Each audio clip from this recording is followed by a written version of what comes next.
Hello, everyone. We're going to be comparing all the weekly payers for the last month. We got some good data, and I want to show you some surprising results and which one is the best Roundhill, which one is the best Defiance, and which is the best and worst overall. Definitely some surprises here. And I want to start out with my first surprise. I didn't know this until I heard about whispers of this. So before I get into all these comparisons, let me just set the tone here, okay? So this is SPY and Accuse for the last year. And you can see that they are neck and neck, right? Both have been amazing. Just fantastic as the market is ripped.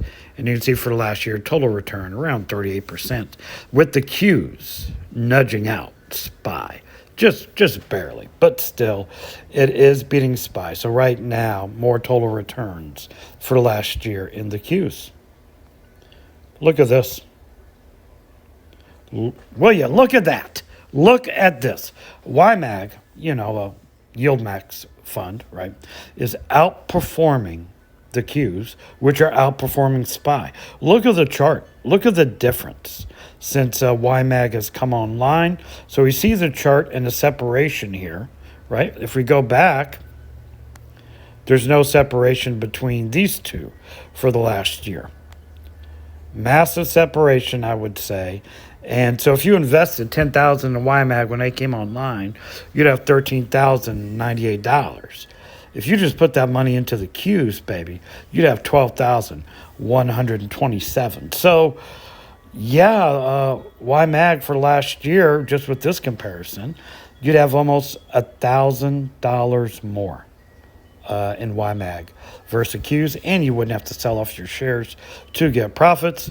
Because if you look down here, growth without dividends reinvested, pretty good stuff. Okay. Let's move on here. Before I begin with all the comparisons, I have a membership group. Here are the trades. Some of the trades we've done this week. We added SPY-U, if you look there in the middle, as protection before the Fed meeting. And, of course, it ripped after the Fed meeting. And I'm also holding shorts in the market. So I'm making money as my positions are going up, as my long trades are going up. And so basically the shorts are free right now as I'm holding them. Pretty cool stuff. Okay, so let's get on with the comparison. And let's look at the market movement. And I was really wanting to know how these weekly pairs would fare after this dip we had last week. How would they recover, right? So we see SPY, and we look at this dip last week that got to the 50 EMA there, the green wavy line. And we went long there on that touch and hold on SPY. And since the election, the market has absolutely ripped. I want to see if these weekly pairs have ripped as well. QQQQ, same thing in the NASDAQ. Touch and hold there on the 50, ripped up. On an uptrending market, go long on that signal, and just euphoria in the market after the election. IWM's a little interesting. It is broken out of its channel that you can see over here toward the right, and now we are up to this upper level that it hit in 2021. We're shorting this, just FYI, in a membership group. But anyway, I digress. It's reaching to the top of its channel, and I think it will come back down to earth here sooner rather than later, but we will see. Okay, first comparison of the weekly pairs. YMAG versus YMAX. I always forget to say this. If you want to join a membership group, I'll leave a link in the description. It's only $4 a month. Okay, so I started this comparison, or this is at first, since they came online. Okay, and you can see YMAG has outperformed YMAX since inception. Okay, let's go to the last month. So the reason I started there on October 10th was because some of the Defiant funds were paying extra from the previous month. Same with YMAG and YMAX. So I wanted all that to get out of the way. So I started this comparison on True Weekly Pay on October 10th. And we can see here YMAG for last month has outperformed YMAX as far as weekly pay. Last week, YMAX was outperforming YMAG. So if you invested $10,000 October 10th in YMAG, you'd have $10,884 currently. And if you had YMAX, 10,732 with dividends reinvested. So these are performing well, and they continue to be the best weekly payers in total returns out of all the products listed, except for one. YMAX is now come in second. Okay? YMAX is now third. First is YMAG, but we'll get into all that. So there is that. Next, let's look at the Qs here, and we're going to look at Defiance versus QDTE. QQQY, if you invested $10,000 in this, since I started this comparison, you have $10,228. So, $600 less than YMAG.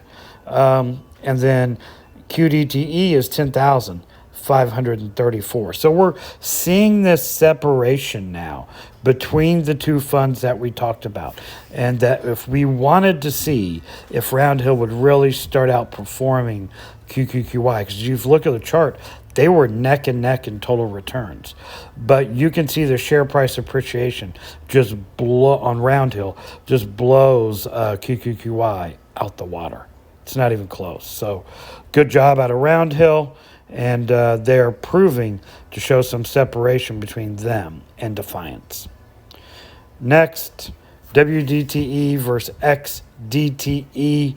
We can see this here. Again, the massive share price appreciation from XDTE. So if you invested $10,000 when I started this comparison, for those that are listening, you'd have $10,127 in WDTE. In XDTE, you'd have $10,378. So XDTE, again, is separating from its competitor, Defiance, in total returns. All right. IWMY versus RDTE. And I am still bitter about my IWMY position, but I digress. Here we go. So IWMY versus RDTE, and check this out, okay? And I'm keeping track of this. IWMY last week between RDTE was down $228. There was a $228 difference between these two in total returns for 3 weeks. That was last week, okay? Now, this week, after a month of doing this, there's a $556 difference between IWMY and RDTE. It's clear that RDTE is just really, really outperforming IWMY. And it's not even close. It's not. Look at the chart. And I imagine over time, this separation between the two in total returns is only going to get bigger. So we have some new winners and new losers and some new movement. So first of all, RDTE is the top performing for the second week in a row Round Hill Fund with 10,771. So it is beating all of Round Hill. It is also now beating YMAX in total return for the past month. YMAX is 10,732, and like I said, RDTE has 10,771.